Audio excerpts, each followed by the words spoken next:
Hello folks, today is Tuesday, September the 22nd, and today we are officially going to kick off Harvest 2K20.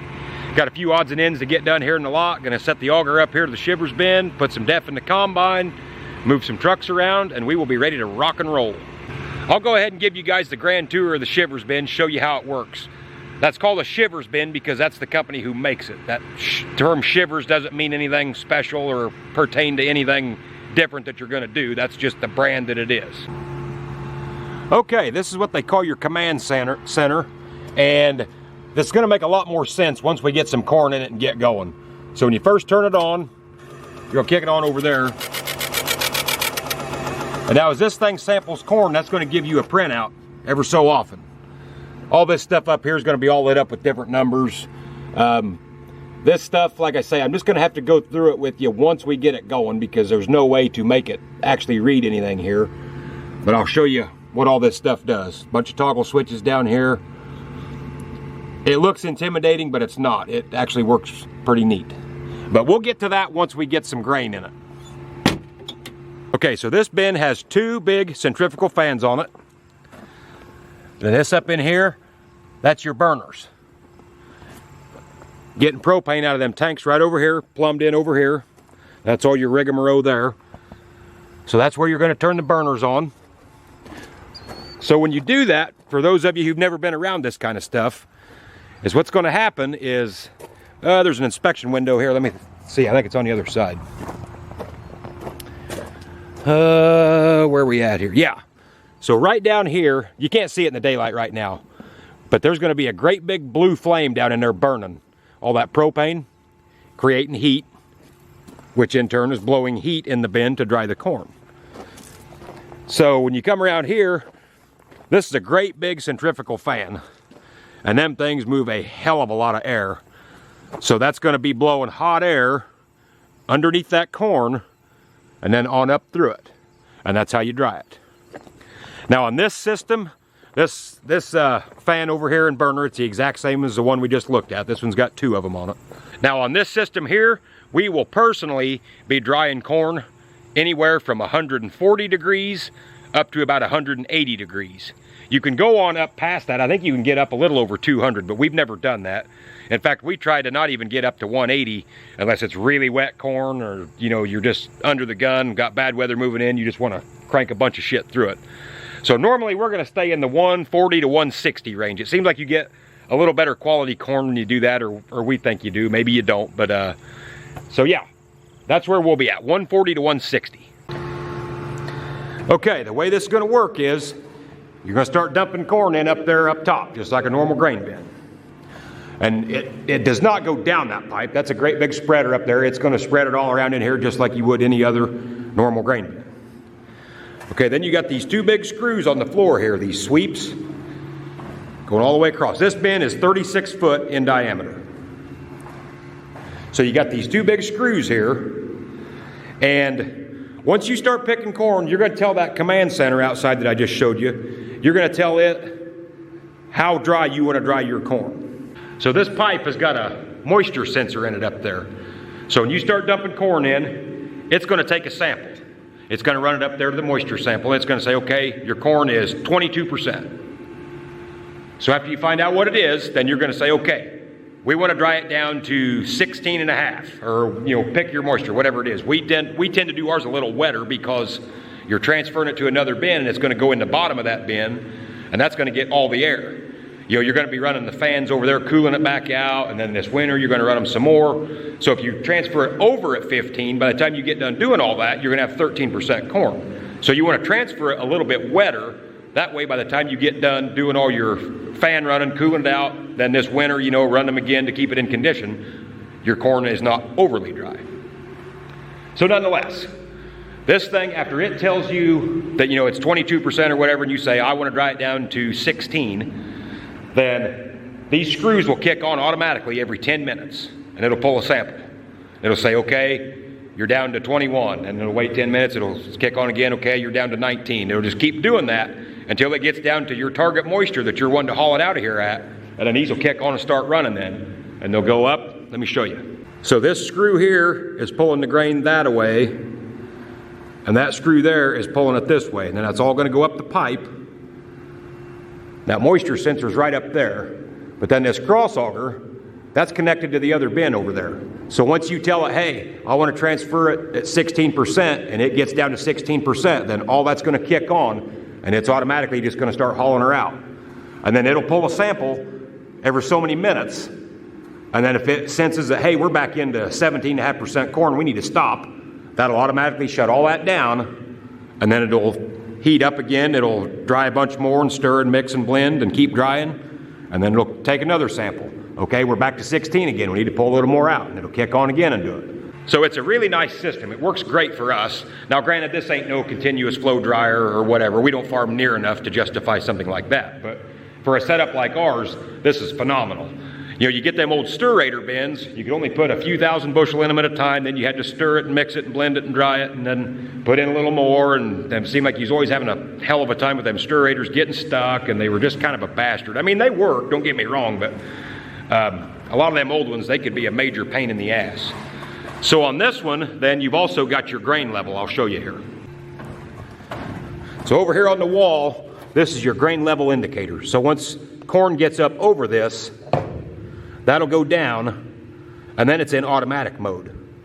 So you can let this thing run all night while you're in bed, and once it pulls the corn off of this, that's going to flip up and say, okay, shut her down, and it'll shut the whole entire system down. It'll shut the burners off, it'll kill everything. You'll come out in the morning, and it's just like the power went off. Everything's done, and it's all emptied out, and you're ready to go.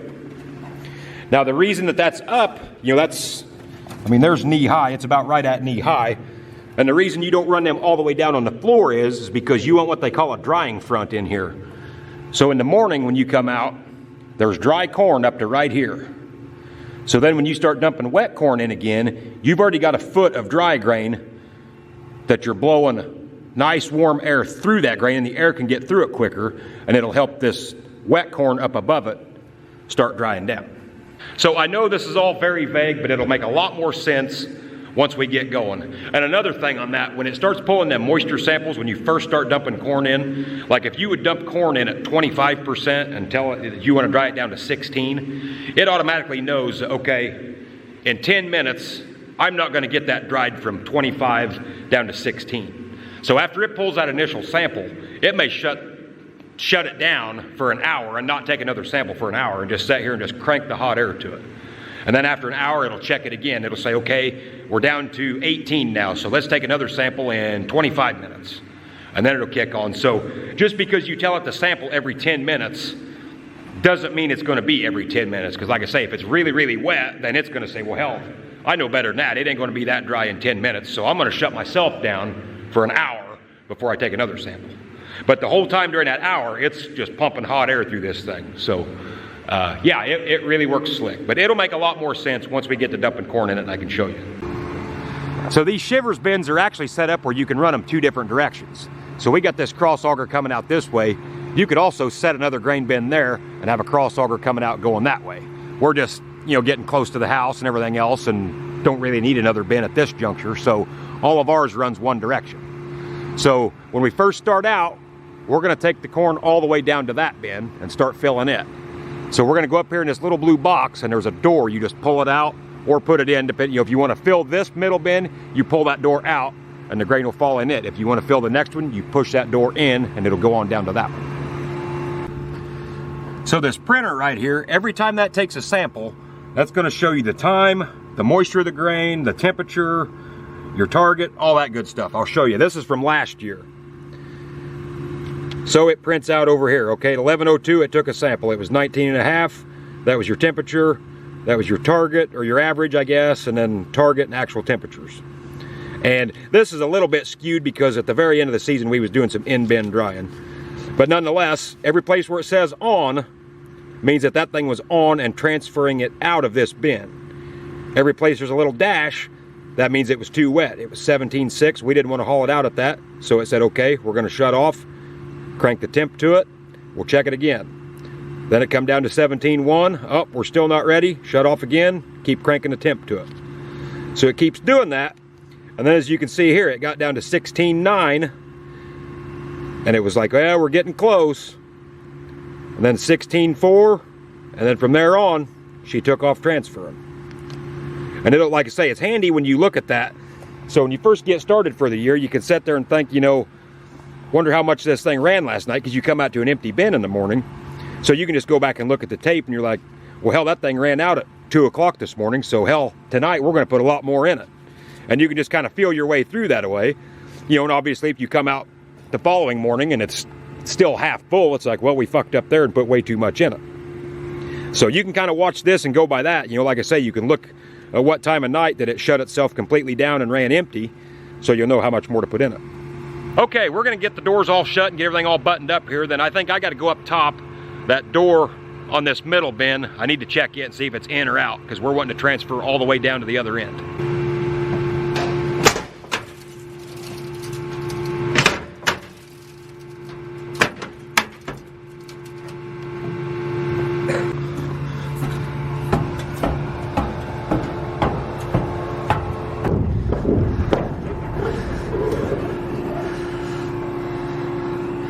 So yeah, this door here, we want to put that in.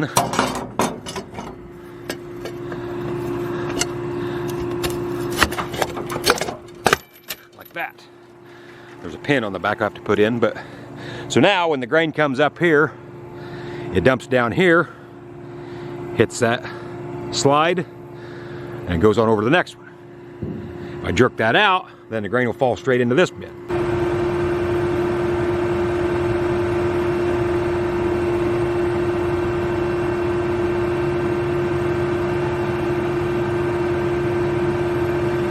Bins are all buttoned up. Let's go run some def in the combine. And don't even get me started on def.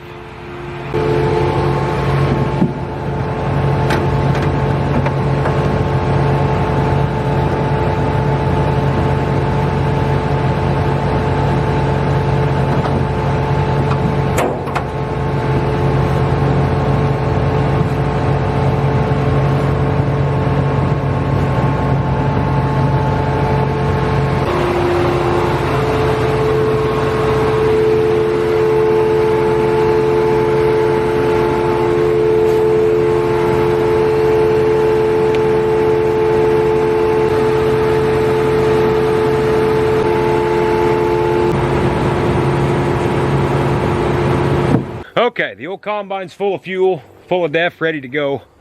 I tell you what, whoever come up with that def system ought to have their goddamn head beat in. That's the most nastiest, corrosive shit I've ever touched in my life.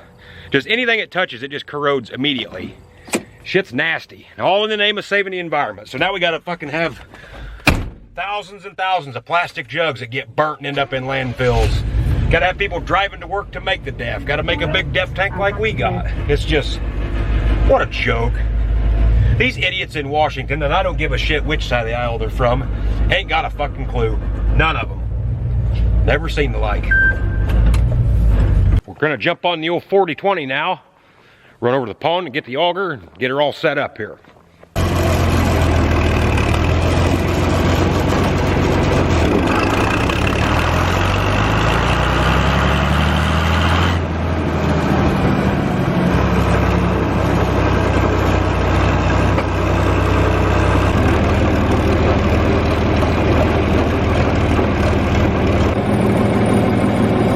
Have to do nothing to this auger. I got it ready there, oh gosh, it was a month ago, and then we was hauling some beans out. We rented a bin off a neighbor. We had to use this auger to get them beans out. So it's all ready to go. Shouldn't have to do nothing to it. Just set her up and go.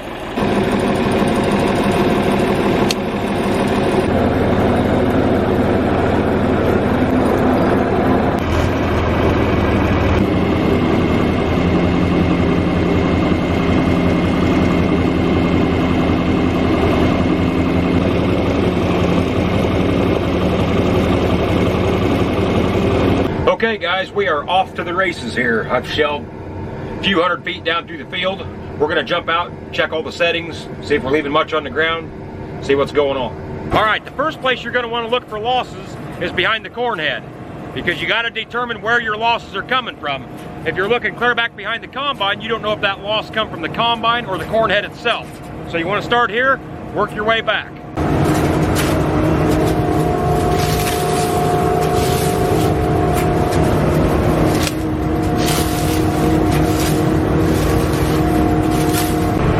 All right, so we're not seeing nothing behind the corn head. So now any losses that are behind the machine, we know is coming from the combine. Okay, coming out the back of the combine, this is what you want, is whole cobs. Now granted, it's broken in half from the chopper, but you're not splitting this cob lengthwise. That's what you're looking for. Now this right here, that's got a few kernels left on it. You do not want that. So we'll go back here and see, because sometimes that can come from the fact that I stopped right here and slowed the combine down. So that's not uncommon directly behind the combine when you stop like that. Now if we get back here a ways and we're still seeing that, then that means I need to tighten my concave up.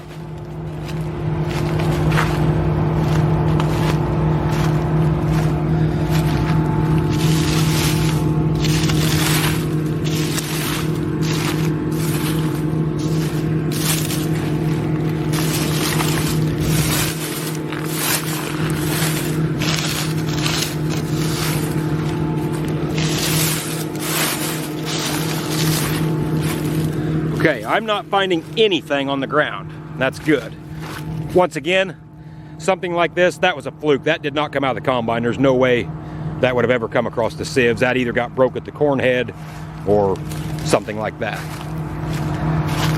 You always want to skip across too. Don't just check the same row every time, you know. Check the outsides, check all the way across.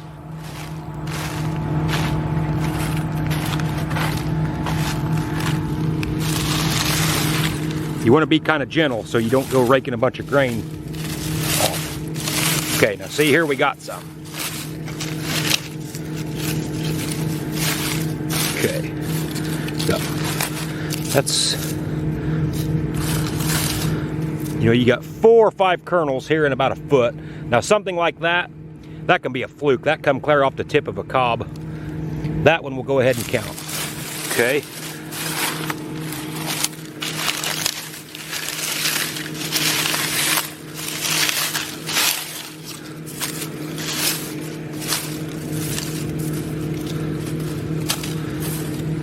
Yeah, that's the same way. There's about 3 or 4 kernels in a foot there.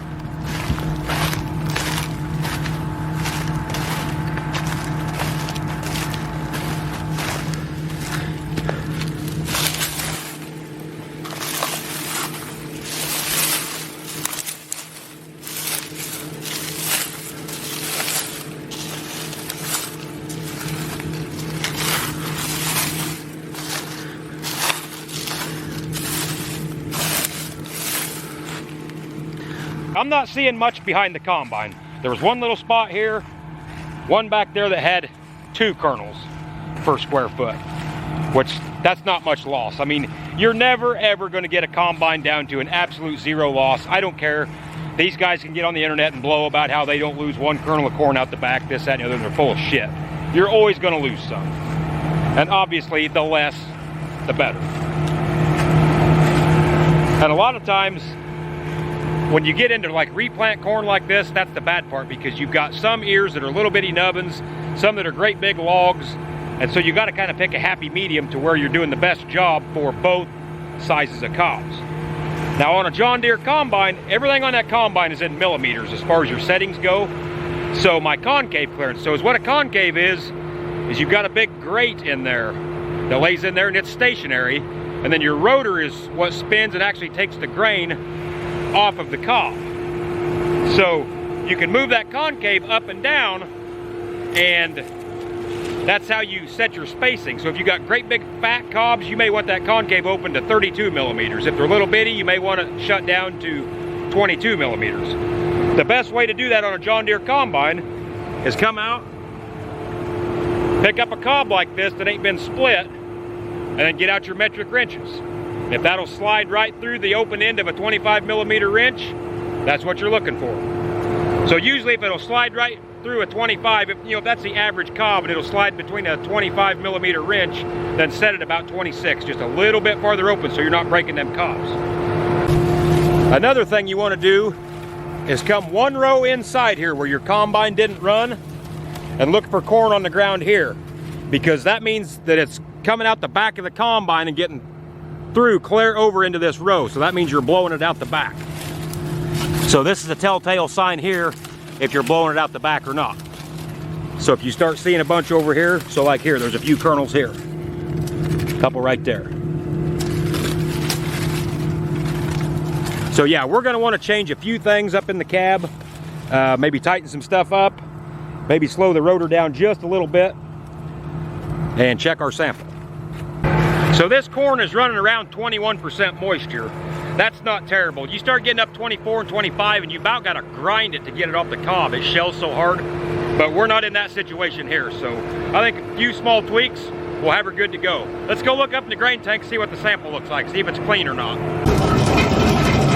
Okay, so looking from here, it's a pretty clean sample. There's a little tiny bit of cobs in it right here, but once again, that's where I stop the combine and everything slows down. It can give you a false reading. So I think we're gonna make a few tweaks in the cab here, see if we can't clean her up a little bit as far as on the ground. Okay, so I went a little farther here. I slowed the rotor down. It was running about 500. I slowed it down to about 460, and I opened the concave up from 25 to 26. So let's see if we made any difference.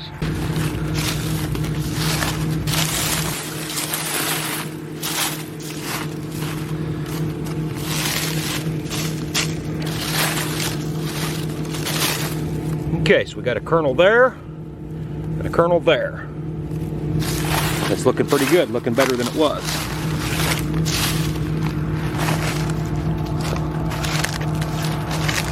I got a seed loss chart in there as to how many kernels in a square foot equals a bushel per acre, and it's actually more than you realize.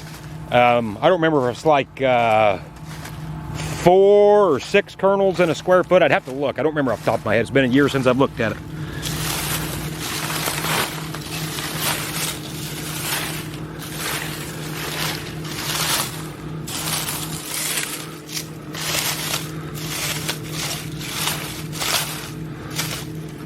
Okay, once again, that's a pretty good area. We got one there and one up there.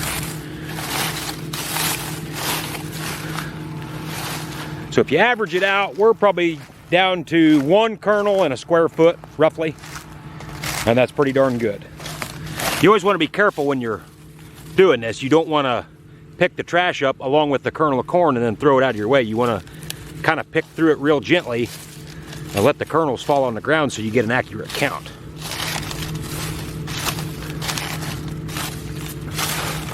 So that's probably close to a square foot. We got about 3 kernels there. So I'm gonna make one more little tweak and go from there.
day out the gate on harvest, there's always a lot of kinks to get worked out.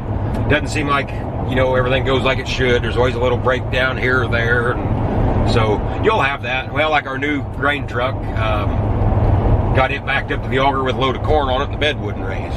Like, that's weird, because we'd raised it numerous times after we got it with it empty. Everything was fine. So that, well, must be something in the relief valve. So called the place where we bought it. They sent a mechanic up, and they messed with it for a while. We'll come to find out somebody had hooked the hydraulic lines and then a switch up backwards. So it was all out of kilter there. So luckily, no big deal. Just had to switch everything back to the way it goes, and it worked fine then. But it took us a little bit to get that figured out. So yeah, there's just always little quirks like that you got to get worked out. So at any rate, we're going to end this video here. I've wasted too much of your time the way it is already. Don't forget to hit that subscribe button. Tell all your friends about us. We're going to pick a little bit more corn, and then we're probably going to switch over and cut a few soybeans. So thanks for watching. Be on the lookout for soybean harvest on the next video. Thanks for watching.